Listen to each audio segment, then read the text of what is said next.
الحمد لله رب العالمين الحمد لله وسلام على عباده الذين اصطفى الحمد لله الذي أنزل على عبده الكتاب ولم يجعل له عوجا ربي أعوذ بك من همزات الشياطين وأعوذ بك ربي أن يحضرون بسم الله الرحمن الرحيم الحج أشهر معلومات فمن فرض فيهن الحج فلا رفث ولا فسوق ওয়ালা জিদালা ফিল হজ ওমা তাফআলু মিন খাইরিন ইয়ালামুহুল্লাহু ওয়া তাযাওয়াদু ফাইন্না খাইরা যাদিত তাকওয়া ওয়াত্তাকুল্লাহ ইয়া উলিল আলবাব।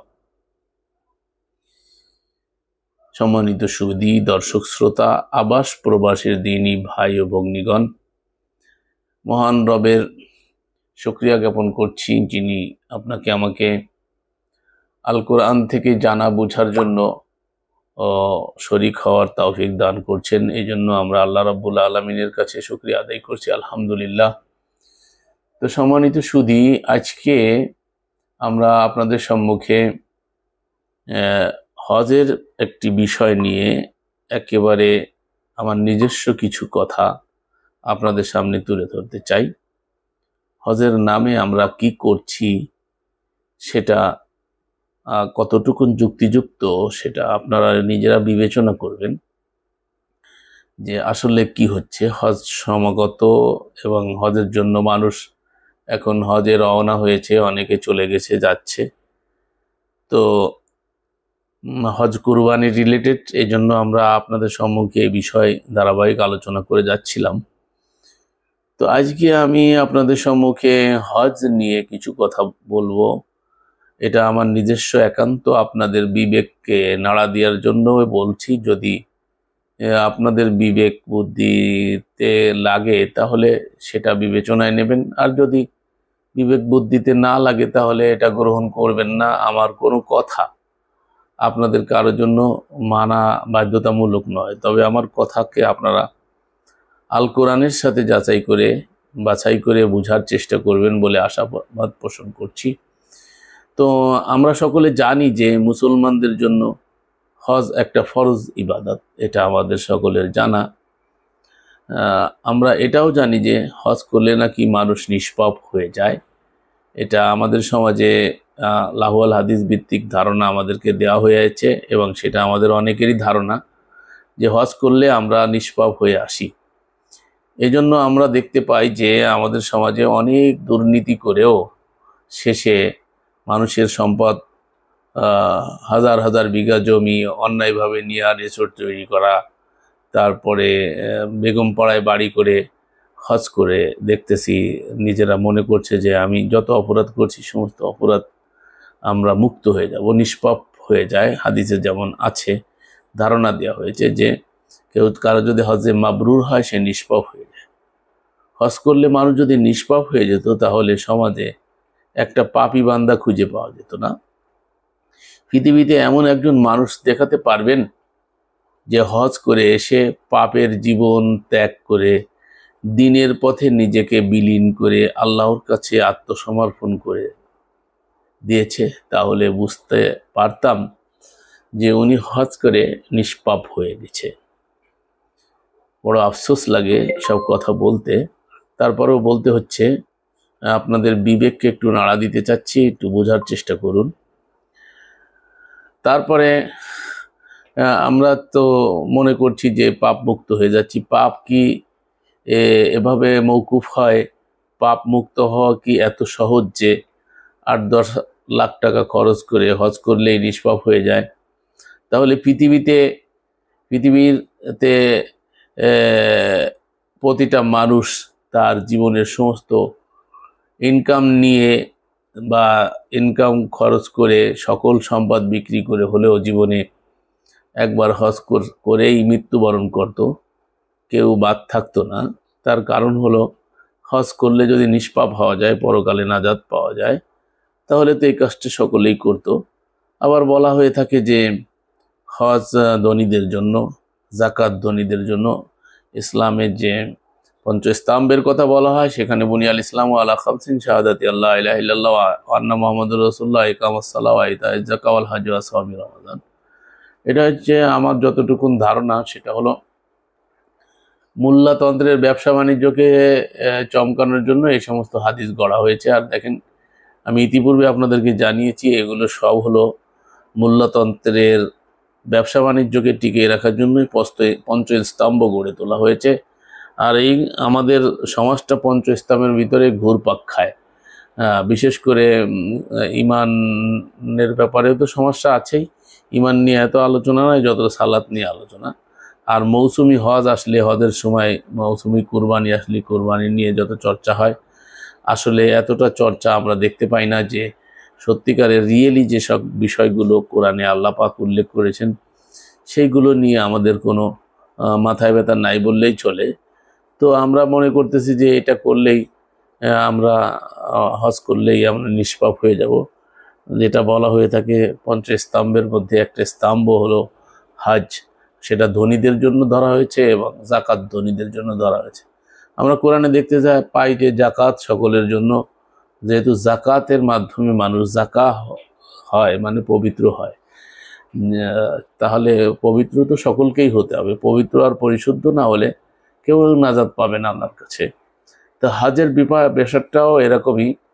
আমি একটা ভিডিওতে অল্প পরিসরে হলেও বলেছি যে কোনো টাকা পয়সা খরচ ছাড়াই হজ সম্ভব, আর যে জায়গায় যাচ্ছি ওই জায়গায় ছাড়াও হজ সম্ভব, এটা আমরা কোরআন থেকে দেখাতে পারবো। তো এটা সময় বলে দেবে ইনশাল্লাহ, আমরা একসময় বলবো, এই বিষয় নিয়ে আলোচনা করব। তো কত বেদাত শিরক থেকে তো আমরা ভিডিওর মাধ্যমে আপনাদেরকে অনেক টাকা পয়সা বাঁচাই দিলাম, তারপরেও আমাদের পরে অভিযোগ আমরা টাকা পয়সা খাই, টাকার জন্য এসব করি। তো এই ভিডিও যদি আমরা না করি তাহলে কি কোনো সমস্যা? আমি তো না করলেও পারি। তো এটা তো আসলে করি ভিতর থেকে, যে একটা সত্যের ডাক, সত্যের বিষয়টা যেটা বুঝতে পেরেছি। যখন কোনো মানুষ সত্য উপলব্ধি করতে পারে তখন সে আর নিষ্ক্রিয় থাকতে পারে না, সেজন্য আমাদের বলা। এখানে যদি আপনারা ধারণা করেন যে এটা নিয়ে আমাদের কোনো ব্যবসা তো তারাই করছে যারা এই জাদাল করছে, ঝগড়া করছে, ইউটিউবে এসে কোরআনের নামে যে বাজে বাজে কথা বলতেছে, তর্ক বাহাস করতেছে। তার মানে হচ্ছে আমাদের দেশের মানুষ বিশেষ করে এইগুলোই ব্যস্ত, যাদের অলস জীবন কাটায়, তারা দেশ বিদেশে যারা আছে তারা এই বিতর্কগুলোকে পছন্দ করে আর সেইগুলো তারা লুফে নেয়। আর এতে হয় কি, যারা ইউটিউবার আছে তাদের ভিউয়ার্স বাড়ে এবং তারা সেখান থেকে ইনকাম করছে। তো সে যাই হোক, এইগুলো আমাদের না করলেও চলে, আমরা করি আল্লাহর সন্তুষ্টির জন্য। আল্লাহ জানেন যে আপনাদের কাছে সত্য পৌঁছে দেওয়ার জন্য। এবং সেটা যদি আপনারা বুঝতে না চান, এরকম ভিডিও না করলে আমার কিছু আসে যায় না। আল্লাহ রাব্বুল আলামিন রিজিকের মালিক, তিনি রিজিকের ব্যবস্থা করবেন। তো আমি তো ইউটিউব দিয়ে যে আমার রিজিকের চিন্তা করি এরকম কিছু না। তো অনেকে এরকম ভুল ধারণা থাকতে পারে, কিন্তু এরকম আছে, কোরআনের নামে চলছে। তো সেগুলো আমাদেরকে চিনে নিতে হবে, বিবেক বুদ্ধি কাজে লাগাইতে হবে। আল্লাহ বলছে যারা বিবেক বুদ্ধি কাজে লাগায় না তারা জন্তু জানোয়ারের মতো। তো আল্লাহ আমাদেরকে সঠিক বোঝার তৌফিক দান করুন। আমরা মনে করছি যে এরকম হজ করে আসলেই মনে হয় আমরা নিষ্পাপ হয়ে যাব, তাহলে তো পৃথিবীতে আর কেউ যেমন করে হোক কষ্ট করে হলেও হজ করে আসতো। তো আমার আফসোস লাগে যে আল্লাহর বিধান কি এমন হতে পারে? আল্লাহ কি এত সহজ কাউকে পাপ মুক্ত করবেন? আল্লাহ কি শুধু মক্কা মদিনায় থাকে? আল্লাহর ঘরে, আপনার ঘরে কি আল্লাহ নাই? আমার ঘরে, আপনার ঘরে, পৃথিবীর বিভিন্ন দেশে কোথাও কি আল্লাহ নাই? আল্লাহ কি শুধু ওখানেই থাকে? মাআদাল্লাহ। কোরআন বলে আল্লাহ আমাদের কণ্ঠনালীর থেকেও কাছে, নাহানু আকরাবু ইলাইহি মিন হাবলিল ওয়ারিদ আইনামা তুওয়াল্লু ফাসাম্মা ওয়াজহুল্লাহ। তাহলে কোন আল্লাহকে সিজদা করার জন্য, কোন আল্লাহর কাছে হাজিরি দেওয়ার জন্য লাব্বাইক আল্লাহুম্মা লাব্বাইক বলে আমরা মক্কা মদিনাতে যাচ্ছি? আরবের আল্লাহ কি আমাদের আর আলাদা কোনো আল্লাহ নাকি? সেটা আমাদের একটু বিবেক বিবেচনা করা দরকার। শয়তান কি আপনার কাছে, আমার কাছে নাই? কোরআন বলে শয়তান আমাদের চারিদিক থেকে ডাইনে থেকে, পাশে থেকে, সামনে থেকে, পিছন থেকে, চতুর্দিক থেকে সে আমাদেরকে সিরাতাকাল মুস্তাকিম থেকে সরিয়ে রাখতে আল্লাহর কাছে প্রতিশ্রুতি দিয়ে আসছে এবং আল্লাহ সেটাকে গ্রহণও করছে এবং সে ওয়াসওয়াসা দিয়ে যাচ্ছে। তাহলে আমরা কোন শয়তানকে পাথর মারে যাই মক্কা মদিনায়, এটা আমাদের বিবেচনায় আনা দরকার। আমরা এই পাথর পূজা করতে যে পাথরকে, শয়তানকে, প্রতীকীকে পাথর মারতে গিয়ে শিরিক করছি না তো? তারপরে আমরা দুই পাহাড়েকে পাথর, সেটাকেও দৌড়াদৌড়ি করছি। পাথর, এক পাথরের থেকে আর এক পাথর, এক পাহাড় থেকে আর এক পাহাড়, যেটাকে আল্লাহ সাফা ওয়াল মারওয়াতা মিন শাআইরিল্লাহ। তো এই দুই পাহাড়কে তো আল্লাহ সাফা মারওয়া বলেছেন কিনা এই বিষয়ে আমরা ইতিপূর্বে আলোচনা করছি, সামনে আরো আলোচনা করব। আমি ইতিপূর্বে আপনাদেরকে দেখিয়েছি যে হজের নামে সব পাথর পূজা হচ্ছে। ঘরটা নিয়ে ঘুরতেছি, সেটাও পাথর নির্মিত।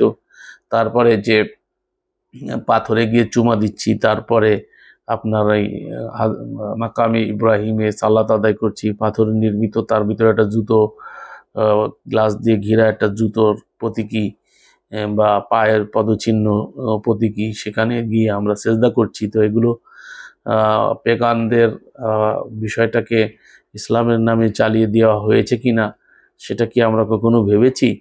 শয়তান কি মনে হয় ওখানে নাই? আর আরবের শয়তান মনে হয় অনেক বড়, সেজন্য তাকে মারার জন্য হাজি সাহেবরা কীভাবে দেখি পাথর মারছে পিলারের পরে। ওইখানেই শয়তান থাকে না শয়তান সর্বত্রে সব জায়গায় আমাদের কেউ ওয়াসওয়াসা দিচ্ছে কোরআন মোতাবেক? সেটা কি আমরা কখনো বিবেক দিয়ে কাজে লাগানোর চেষ্টা করেছি?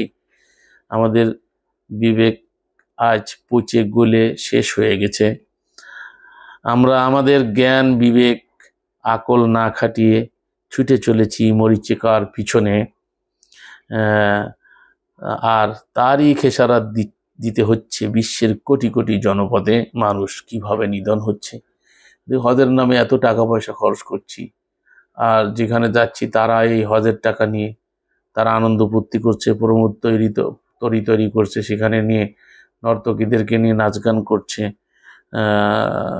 ইসলামের ধ্বজাধারীরা। সেটা আজকে অনলাইনের যুগে আমরা চার্জ দিলেও দেখতে পাই। তো আমরা আসলে কি করছি? আমরা আজকে কিভাবে মুসলিম নিধন হচ্ছে সেখানে তাদের কোনো ভূমিকা নাই। আল্লাহ বলে দিয়েছেন যে ওইখানে যে সম্পদ, এটা হচ্ছে মুসলিম উম্মার সম্পদ। তো সেখানে দেখেন কোনো স্কলারকে, কোনো কেউ ইসলামের জন্য যদি কেউ বিপদগ্রস্ত হয়, হিজরত করে যে সেখানে যাবে, সেখানে সুযোগ থাকে না। আমরা দেখলাম একজন স্কলার, যিনি এই সৌদি সরকারের যে সালাফি আকিদাকে, মানহাজকে এস্টাবলিশ করার জন্য কত ভিডিও করেছে এবং টিভি খুলছে।